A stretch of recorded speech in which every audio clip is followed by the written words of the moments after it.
Sebelum nonton video ini jangan lupa cuci tangan dulu ya.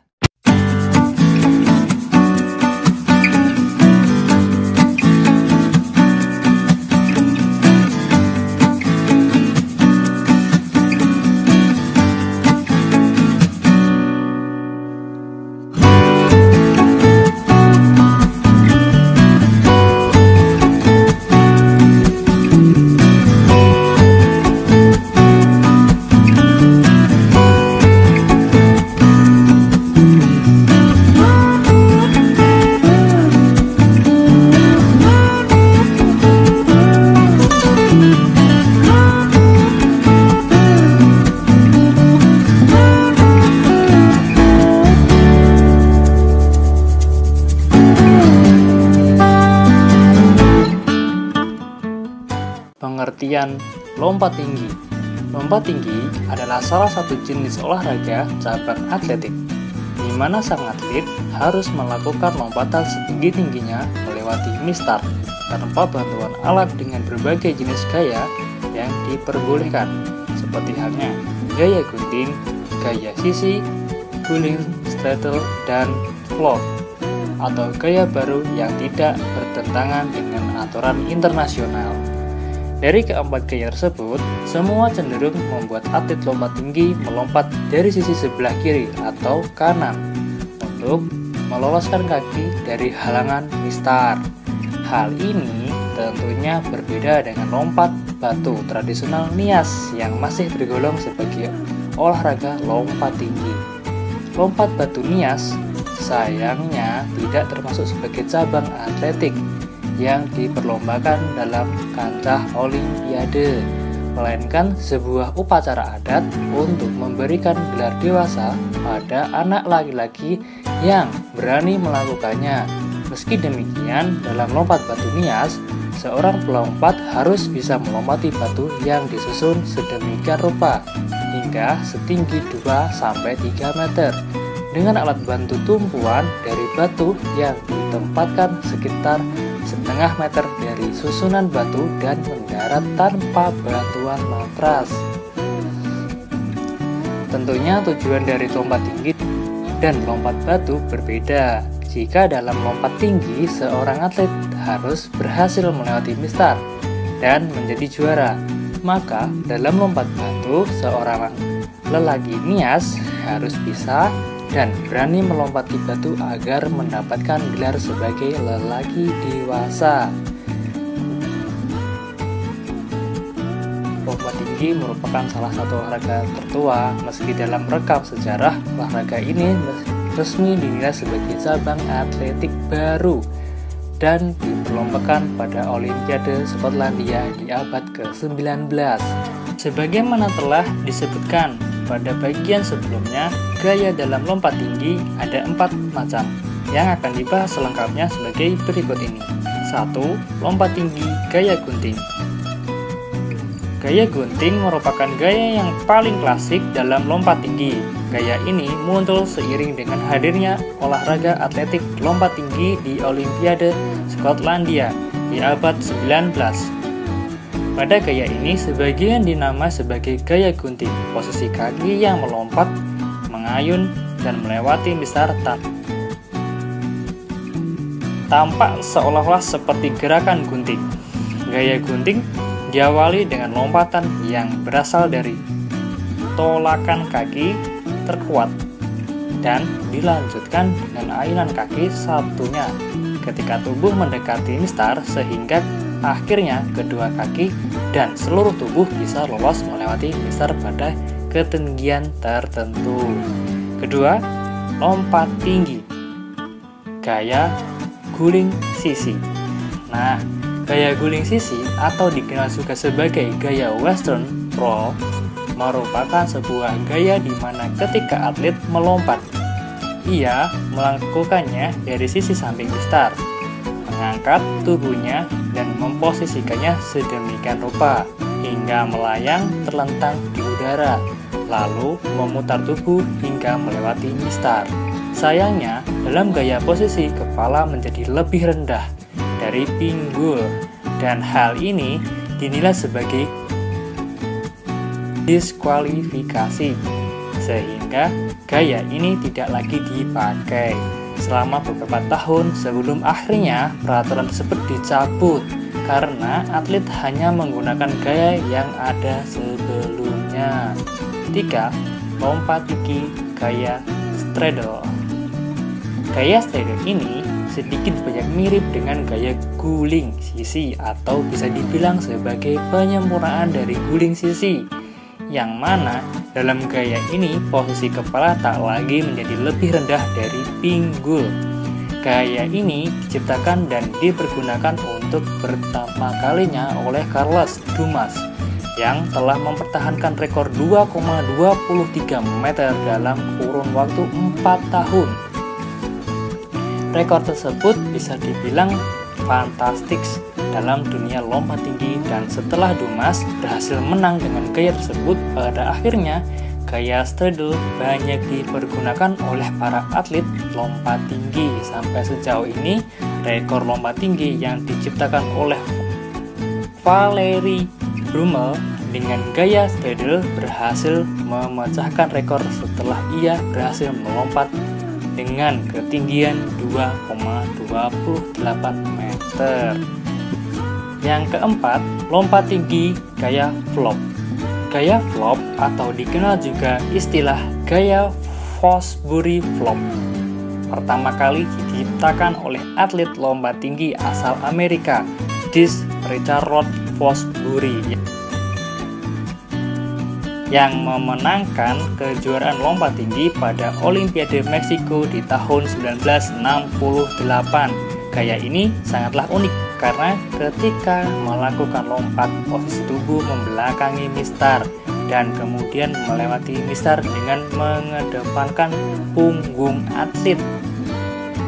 Kilas, gaya ini tampak sebagai orang salto karena awalan untuk melakukan mirip, namun tidak demikian karena dari awal melompat hingga mendarat posisi tubuh tidak berjungkir layaknya orang salto, melainkan tetap konstan dengan mengedepankan punggung dan menggunakan punggung untuk tumpuan jatuh.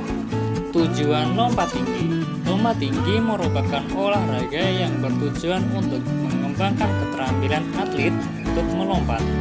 Tujuan lompat tinggi adalah menghasilkan lompatan setinggi-tingginya untuk melewati dan tanpa menjatuhkan mistar, baik menggunakan gaya yang sebelumnya telah ada ataupun gaya baru, selama gaya tersebut tidak menyalahi aturan yang berlaku. Sarana dan prasarana lompat tinggi. Dalam lompat tinggi tidak ada alat bantu apapun untuk melompat, namun tentunya ada fasilitas pengaman yang dipasang untuk menghindari cedera pada atlet lompat tinggi, yakni matras yang ditaruh di bagian daratan tepat setelah start. Mula-mula lompat tinggi sebagaimana telah disinggung pada bagian sebelumnya dilakukan di atas tanah berumput tanpa tambahan alat untuk mendarat. Hasilnya, banyak atlet yang cedera dan tidak lagi bisa bertanding. Oleh karena itu, matras yang terbuat dari bahan busa dan bahan lainnya dengan tekstur empuk wajib ada dalam lapangan lompat tinggi. Lapangan lompat tinggi terbagi menjadi 4, yakni jalur awalan, daerah tolakan, mistar, dan penyangganya, serta matras untuk mendarat. Berikut penjelasan selengkapnya. 1. Jalur atau area untuk awalan dibuat berbentuk bujur sangkar atau setengah lingkaran dengan jarak tepi ke titik pusat sejauh 15 meter. Jarak ini merupakan jarak minimal untuk melakukan awalan. Oleh karenanya, atlet berhak melakukan awalan dari area yang lebih jauh selama hal tersebut tidak berlebihan. Yang kedua, daerah tolakan merupakan area di sekitar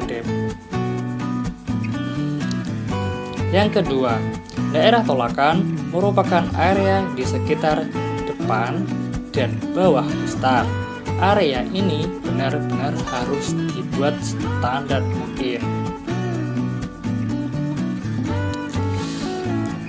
2. Daerah tolakan merupakan area sekitar depan dan bawah mistar. Area ini benar-benar harus dibuat sedatar mungkin, bersih, tidak mengelincinkan atlet saat melakukan tolakan.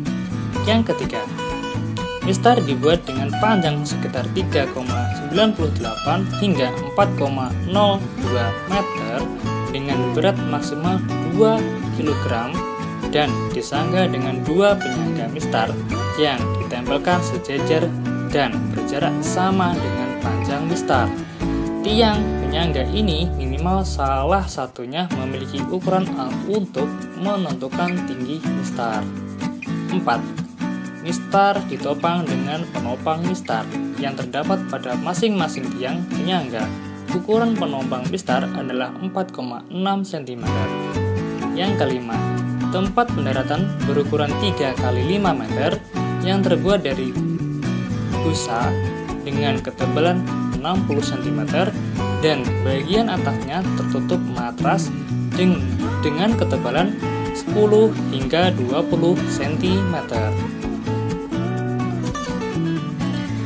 Pengertian mistar dalam lompat tinggi. Mistar secara harfiah dapat diartikan sebagai penggaris ukur. Sementara itu, dalam lompat tinggi ada juga istilah mistar, yakni bilah lompat yang terbuat dari kayu atau bahan lainnya.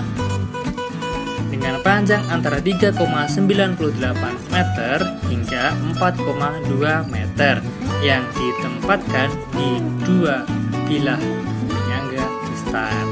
Justru tangga penyangga mistar inilah yang memiliki ukuran sebagaimana penggaris ukur.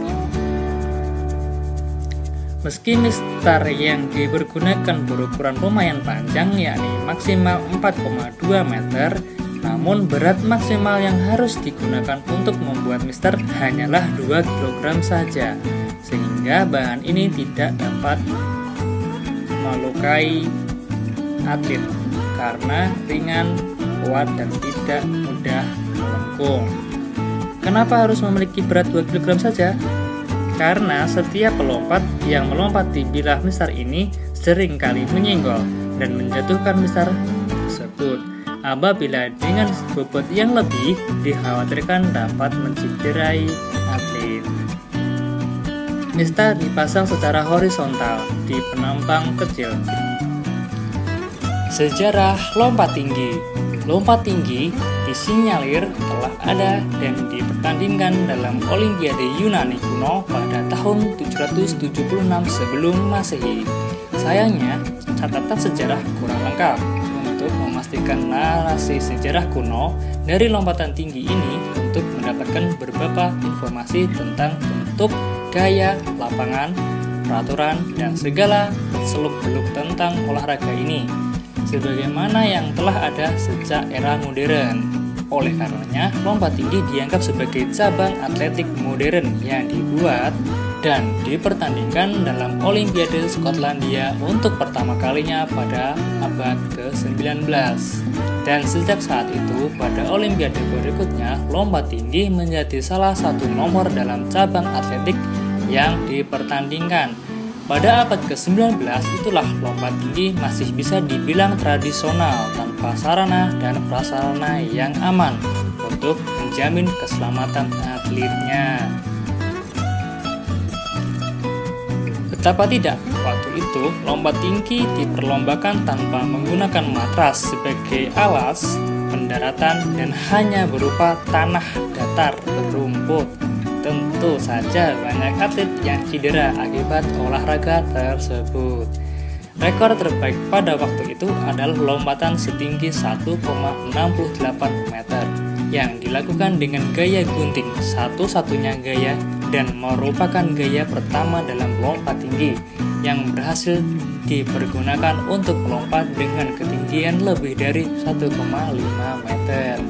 Selanjutnya, pada abad ke-20, lompat tinggi telah dimodernisasikan dan telah diorganisasikan dalam Organisasi Atletik Internasional IAAF, International Athletic Amateur Federation, yakni pada tahun 1912.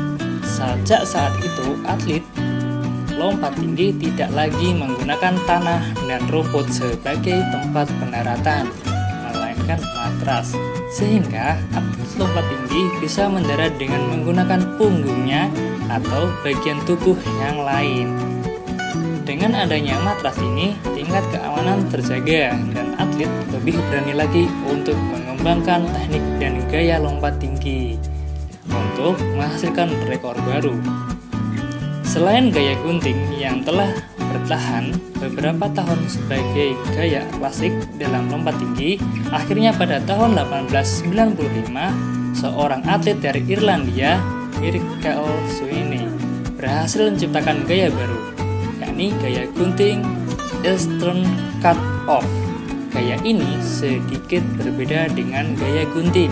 Meski pengambilan lompatan masih bisa disamakan dengan gaya gunting, namun dalam gaya ini atlet melakukan awalan dari sisi samping mistar, sehingga posisi tubuh menjadi dengan posisi sejajar, sehingga menghasilkan lompatan yang lebih ekonomis dan lebih tinggi dari gaya sebelumnya. Selanjutnya, dalam perkembangannya telah lahir gaya baru dalam lompatan tinggi, yakni gaya guling sisi atau quadrant roll yang diciptakan oleh John Horin. Dan pada tahun 1912, ia berhasil melompat dengan ketinggian 2,03 meter. Selain gaya guling Western Roll, ada lagi salah satu gaya guling yang masih dipergunakan hingga sekarang, yakni gaya guling straddle yang diperoleh dari Charles Dux dengan rekor 2,13 meter pada tahun 1956. John Thomas rekor 2,23 meter pada tahun 1960 dan Valerie Brummel rekor 2,28 meter pada tahun 1964. Gaya yang terbaru setelah adanya matras adalah gaya Fosbury Flop, di mana atlet lompat tinggi mendaratkan tubuhnya dengan tumpuan punggung. Gaya ini masih banyak dipakai terutama oleh atlet yang berbadan tinggi, dinilai cukup efektif untuk menghasilkan lompatan tinggi.